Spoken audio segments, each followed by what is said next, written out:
প্রথমবারের মতো শুটিং এর লগে আইছি 300 ফিট। এই জায়গাটা 300 ফিট দিয়ে একটু ভিতরে গ্রামের মধ্যে। এই নেওয়ার পর আমার মুক্ত মুক্ত লাগতে আছে, কারণ ঢাকা শহর চার দেয়ালের মধ্যে থাকতে থাকতে শরীরটা কাল জাম হয়ে গেছে। মনে হয় আমার শরীরটা প্রাণ ফিরিয়ে পাইছি। যাই হোক, এই নেওয়ার পর অনেক কিছু দেখছি, আর এগুলো আপনাকেও দেখামু, তাই আপনারা দেখতে থাকেন।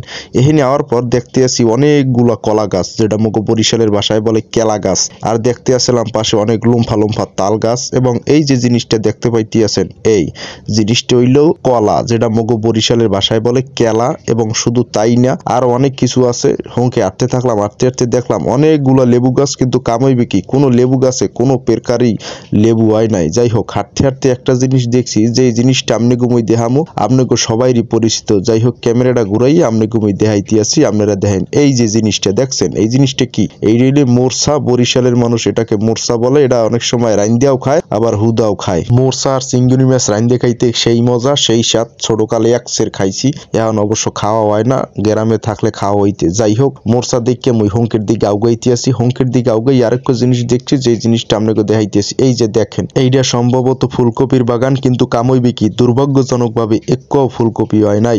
যাই হোক, এখন যে দেখতে আছেন, এইটা হইলে মনে করেন পিছনের সাইড, সামনের সাইজ হয়েছে শুটিং হাউস।